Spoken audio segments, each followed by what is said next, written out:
right. Trisha, good to see you again. It's always great to be back. Thanks for you, Jeff. Yes. Yeah, another flash webinar from Shifting Schools, today focused on soft skills. Yeah, we had some great feedback from last week's session. That link is still live for anybody who missed it.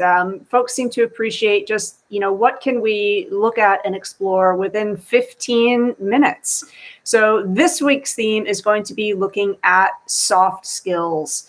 Anyone who has explored the Shifting Schools library of free resources, you know that there are over 60 free guides in that space. Overwhelmingly, most of them have been developed based on requests of our Shifting Schools community. So again, if you're watching, if you explore that library and there's something else that you're looking for a little bit of support with, you can always reach out to Jeff or myself at any time. We will do our best to support you in the way that you are trying to shift your school. So we did have a request from a number of our podcast listeners who noticed over the summer we had this great theme going, Jeff, of really digging in and exploring the significance of soft skills. And folks wanted to know, how might I kind of, work on soft skills, not just, every once in a while, but really make sure that it's integrated into the curriculum, into classroom practices throughout the year. So Jeff, as we kick things off, I'd love to hear from you. What is a soft skill that you find is really important to the work that you do, or is a soft skill that you love leaning into and working on? Yeah, and I think there's a lot to unpack here, right? Like, we've been talking about soft skills for a long time in education. There's all kinds of pushback that these aren't soft skills. These are the skills of today's workforce. And that's really why this coming school year, we really want to make sure that we have resources and we're focused all year long on these. One of the ones for me, I think my favorite one, and one we'll talk about today, is this idea of flexibility. Like your computer crashing 3 minutes before you're supposed to go live on the internet, right? You got to be flexible.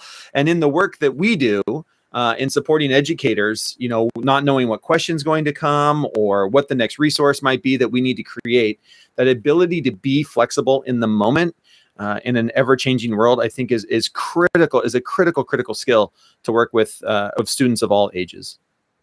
And it's a great example too, because Jeff, it's not like I can, after an hour class or an hour can learn how to be flexible and it's done, right? We need those repeated rehearsals to keep flexing these soft skills, because as you mentioned, that kind of soft phrasing is maybe a little bit of a misnomer. They are anything but essential. So again, the link to our slides, you can scan. I'm going to have this QR code up a bunch of times. We do have some clickable resources, or you can go to gg.gg/soft skills shifting schools to get the link, because we have a number of tools here that we're hoping will set you up to celebrate, showcase soft skills throughout the year. One of our most listened to podcast episodes over the summer, the brand new host of the PBS series Far Out with science communicator Swapna Krishna, who also has her very own column in Wired magazine on gaming. Talk about a really cool dream job. And when we asked her really how her career journey and her career pathway has led to these moments of really her finding the work that's so meaningful to her, she told us that everything that she's done with writing has been for her about trying to really take a unique angle, and that she has to pay attention to so much. She has to read a lot in order to figure out where her real niche is. So we kind of love that as an example. Again, the link to that episode is there. I believe it's episode 212 if you want to go back and listen to it. So she really talked about soft skills. And of course, research shows, as the quote here says, that when companies today are searching for their leaders, the thing that they are prioritizing above all else is looking for folks who have those strong social skills, things like communication, collaboration, interpersonal relationship building. And that's really, I think, at the core of soft skills as well. So our free guide, 6 Ways to Spotlight Soft Skills, is of course available in our library of free resources. Today, we're really just going to walk through 3 of the 6. So if you want to explore all 6, please do download that free guide. A key question we wanted to explore today was, what role does self-awareness play in collaborative learning? So, Jeff, I'm so lucky that I get to collaborate with you all the time, right? I love co-hosting the podcast with you. And we've talked about this before, that when we're entering into that kind of collaborative workflow, I have to think about like, hey, what mindset am I in right now? Have I made enough sort of space for me to come into those meetings in a way where I can really focus and do that work? And we have to continue to practice that level of self-awareness. I don't know about you, Jeff, but I find it a little bit easier to do as an adult learner than I may have done as a teen or even as a younger person. But for me, self-awareness and really that kind of just doing a quick check-in with myself is so important before I collaborate with others. Yeah. And I think a big part of that is, I think one of the things we forget as adult learners is we've had lots and lots of practice at this. And how do we make sure that we are helping students have lots and lots of practice of this idea of being self-aware? What do I need, and what do people need to know about me as we head into this collaborative environment? And one of the things I love, Tricia, that you and I do, and I think we do this quite well whenever we're in a meeting or we're just jumping on a call real quick, we always take time to just be like, how are you today? What's going on in your life? Through our relationship with this, we've both gone through things, and it's good to know, like, you need to know where I'm at right now, and I need to know where you're at, because that is going to be the foundation of how that collaboration works. And that's one thing I love about this free guide, this micro menu that we have on collaboration, is it really is making space for that idea of just taking a few moments to make sure that we know where each other is coming from, and we can get down to doing the work that we need to do, being cognizant of that. 100% couldn't agree more. I think if you're going to ask folks to learn together, it's really important that they do feel that sense of psychological safety. Can I admit that I don't know something? Can I ask for help? And it's really difficult to do that if you haven't taken that step to have students rehearse that self-awareness. And as this resource hopes to do, sort of bridge the gap between self-awareness and advocating for self. So this is we like to call it a micro menu. So this might be given out to a group of students, a group of adult learners. They have some time to think about this micro menu. I might not want to share my answers to all 3, but maybe I just pick one from here that I'm going to bring to the group. And again, this is about repeating this. So I would have students come back to this again, right? Because throughout the year, probably I would change my thoughts around how I want others to check in with me, or what I need others to be mindful of. My wife, who's a school leader, actually used this when she was meeting her new team of teachers. So she gave this out to her staff, and she did this in advance. And she said, when we have our first one-to-one chat, I'd love for you, it's totally an option, but think of maybe something from these sentence starters that you want to share with me. And overwhelmingly, they said 2 things. A, I appreciate being, provided this in advance so I can really think about my answer. Yeah, I love that. And B, just, appreciate the space to advocate for myself in terms of what my needs are, right? Because not everybody wants to be checked in with in front of others. So some folks would prefer it just in writing. Others do want, can you come and drop by my classroom? Not everybody likes that, right? And I think it's the same with young learners again. But for me, the real power in something like this is, don't just use it once. Keep coming back to it again and again, right? Because we change. Something might be going on in our lives that affects this. And again, I think it really helps young learners practice. I have to advocate for myself, right? It's important for me to let others know what I need them to appreciate, what I want them to do in terms of collaborating with me. And one thing I love about this is, and we'll talk about this as we go through these today, but the idea of just giving students the choice of what they share. And I love that you make that point, Trisha. You give this to students and you don't say, okay, now share all three. It's which one are you comfortable with sharing right now? I might not be comfortable or even haven't even thought about what's the best way for someone else to check in with me. But I really appreciate when somebody notices this about me. I really appreciate when people notice that I have a good idea, or I really appreciate it when people ask me to be part of the conversation because maybe I'm shy and I just don't jump in on the conversation. And so I think that is a big part of this. We talk about student ownership a lot in education. And student ownership means giving students the ability and choice to make their own choices. And so when you give them a micro menu and then say, you can just choose one, not all three, or I'm not going to pick, say, oh, everybody's going to share number two. Right? We've just taken the control back from the learner to be able to just say, here are three, pick one that you feel comfortable with. And if you don't feel comfortable today, or there's another one that you want to add, you're allowed to do that too. But, just get the wheels thinking on this. And I think that, especially at the start of the year, huge way to start building this in as just part of your classroom culture. And also can be great to model as the teacher in sharing this back with your students as well. So Jeff, we were talking about flexibility for a moment there. And I think this question, how can we celebrate our flexibility in order to reflect on it over time, is important because, as I mentioned, our flexibility, it's sort of like a muscle that we have to develop, right? You have to keep practicing it. But here's the thing. It's difficult to really understand the degree to which we're flexible unless we're doing some documentation. And I know that when I say documentation, sometimes people think like, oh no, that sounds like a huge chore. And it doesn't have to be. So yet again, in that free guide, that's where you'll find all of these resources that you can download. We have another micro menu.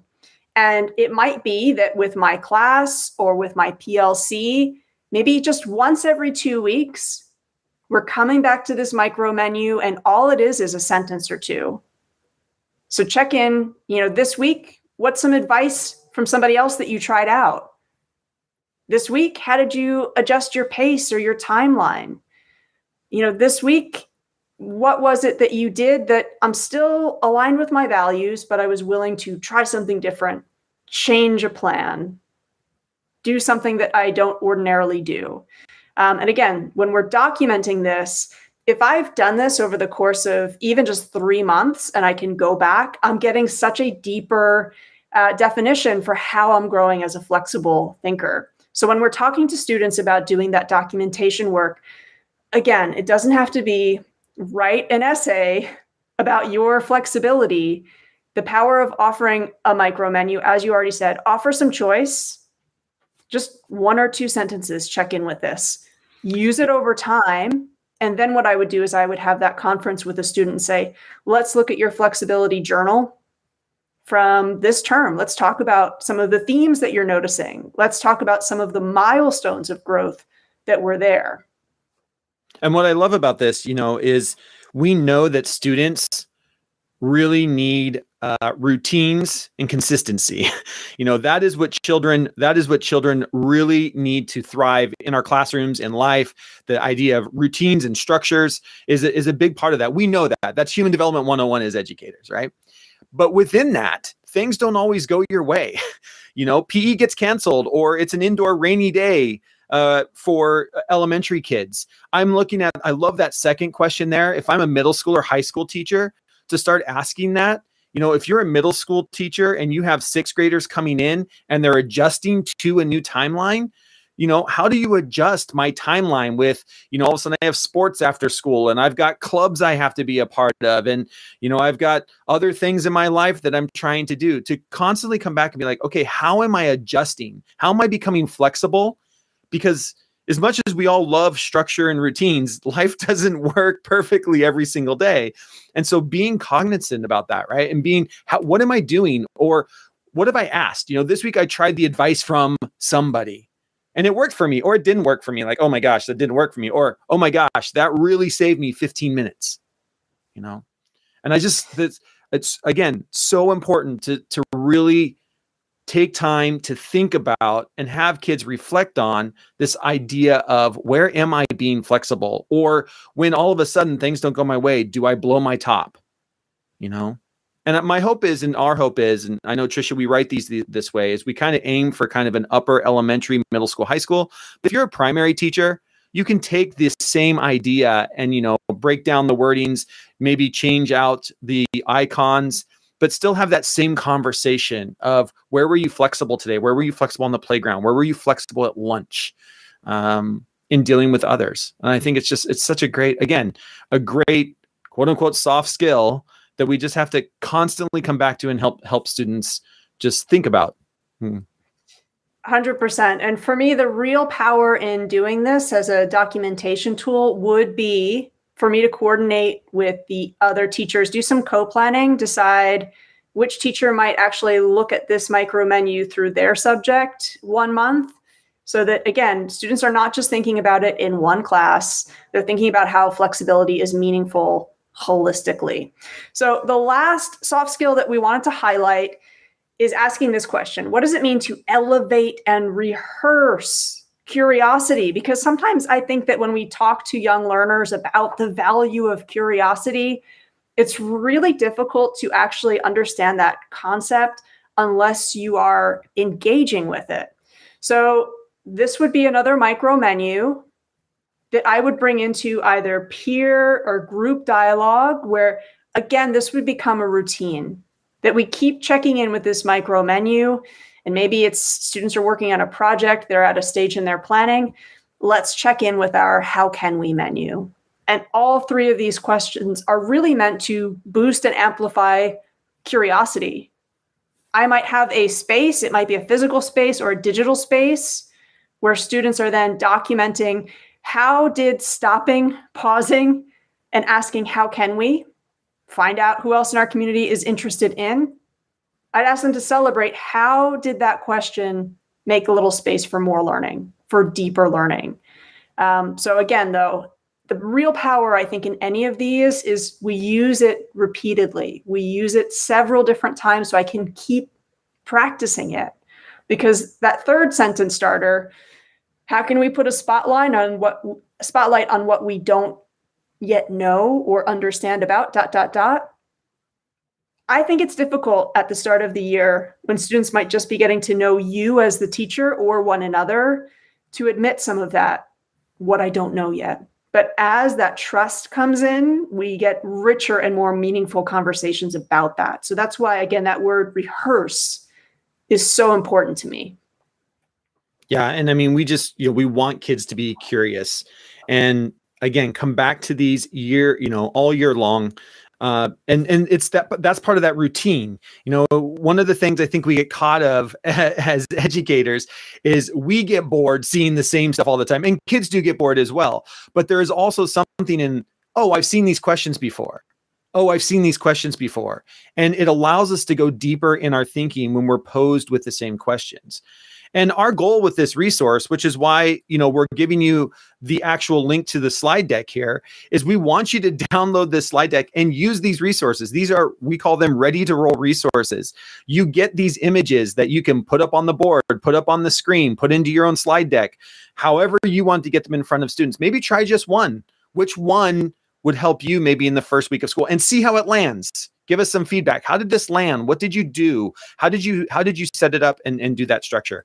And that's really what we're hoping with these resources, that they're here for you. You don't have to do the work in making the resource. You just have to do the facilitation work, which is why we love, education and being educators is getting into those deep conversations with kids. So such Jeff, a great you and one. I talk all the time too about how it becomes easier to facilitate with these resources if we've used them within our own teams. So the how can we micro menu, I think, has real value to be using in our meetings, in our co-planning. And again, I think it gives value when you're explaining to your class, like, oh, actually, this is how Mr. You and I use this resource, and you can give them the example as well. So again, there are 3 other resources inside the full guide. You can get that from the link that you've seen or by heading over to shiftingschools.com, clicking resources, finding our resource library. Inside of this link, we know that folks are thinking about setting up classrooms. So we have also we've curated a list of some of our favorite places to go for free posters. We hope that that is useful for you as well. So thank you for tuning in to another free Flash 15-minute webinar. We have one more of these coming up next Wednesday as well, where we will be talking about media literacy routines that you can also, really be implementing throughout the year. So we hope to see more folks there. And as we mentioned at the start, if there is a free resource that you are looking for, please do reach out to us. Awesome. Thanks, Trisha. Great as always. And we'll see everybody next week. Until next time, we'll see you on the internet.